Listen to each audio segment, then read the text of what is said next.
এই মুহূৰ্তত মুখ্যমন্ত্ৰীগৰাকীয়ে মুকলি কৰিলে পাঞ্জাৱৰস্থিত যি পুৰবী দুগ্ধ উৎপাদন সম্প্ৰসাৰিত প্ৰকল্প সেই প্ৰকল্পৰ আৰু তাৰ পিছতেই সেই সম্প্ৰসাৰিত প্ৰকল্প উদ্বোধন কৰি তেখেতে বৰ্তমান ভাষণ প্ৰদান কৰি আছে। আমি পোনে পোনে আপোনালোকক এই ভাষণৰ মাজত আৰু বহুদূৰ যাবলৈ বাকী আছে বুলিও আমি ক'ব পাৰোঁ।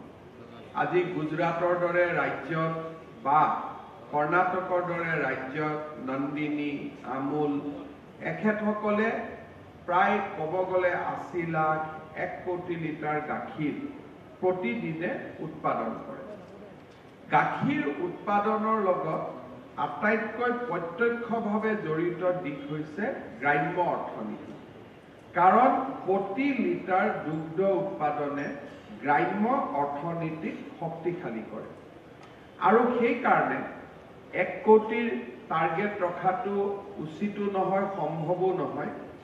কিন্তু ৰাজ্য চৰকাৰে NDDBৰ লগত লগ লাগি অসমত প্ৰতিদিনে ১০ লাখ লিটাৰ গাখীৰ উৎপাদন কৰাৰ আমি এটা ৰোড মেপ বনাবৰ বাবে চেষ্টা কৰি আছো। এটা যুটীয়াভাৱে আমি এটা কোম্পানীও গঠন কৰিছো, north east diary and foods limited, য'ত NDDB আৰু অসম চৰকাৰৰ ই যৌথ প্ৰয়াস। আমাৰ প্ৰচেষ্টা হৈছে যে এই কোম্পানীটোৰ জৰিয়তে আমি এটা হৈছে ব্ৰিড ৰিপ্লেচমেণ্ট। ভাৰতত যিবিলাক ভাল ব্ৰিড আছে, গুজৰাটত গিৰ আছে আৰু বিভিন্ন স্থানত জাৰ্চি, হলষ্টয়, যিবিলাক ভাল ব্ৰিড আছে, সেই ব্ৰিডছবিলাকক আমি কেনেকৈ পশুপালকসকলক যোগান ধৰিব পাৰোঁ। এই কোম্পানীটোৰ এটা প্ৰধান লক্ষ্য হৈছে যে প্ৰডাক্টিভিটি বঢ়াবৰ কাৰণে আমি ভাল গুণগত ব্ৰিড আমি কেনেকৈ আমাৰ ৰাজ্যখনত আনিব পাৰোঁ।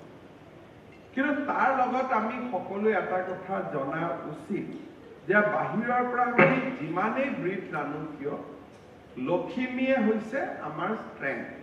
কাৰণ যি গাই গৰুৰ জন্ম অসমত, তাক আমি প্ৰতিপালন কৰাৰ কাৰণে এক্সট্ৰা খৰচ কৰিব নালাগে। সি ঘৰুৱাভাৱে ডাঙৰ হয় আৰু লখিমীক যদি ৩ লিটাৰ পাৰ ডে গাখীৰ দিয়ালৈকে আমি লৈ যাব পাৰোঁ, তেতিয়াহ'লে অসমত আমি ডাঙৰ এটা দুগ্ধ বিপ্লৱ আনিব পাৰোঁ। সেইকাৰণে আমি এয়াই গুৰুত্ব দিছোঁ আৰু লখিমীৰ উৎপাদনটোত যাতে মেল কাপ বহুত আহিব নোৱাৰে, তাৰ কাৰণে আমি চেক চৰ্টেড চিমেণ্টটো আমি ৰাজ্যখনত আৰম্ভ কৰিছোঁ।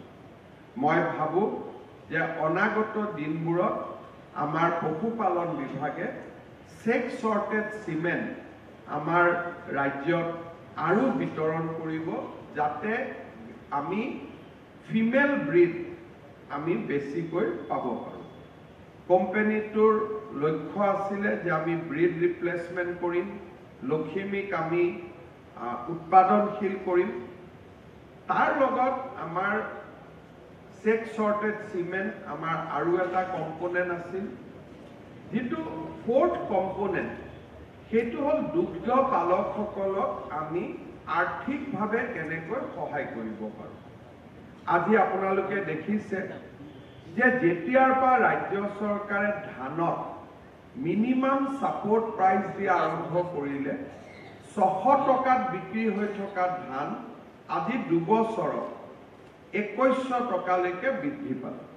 এতিয়া চৰকাৰেও ধান নোপোৱা হৈছে, কাৰণ মিলৰ মালিকবিলাকে চৰকাৰে যদি ২১০০ দিয়ে, মিলৰ মালিকে ২৩০০ টকা দিয়া আৰম্ভ কৰিছে।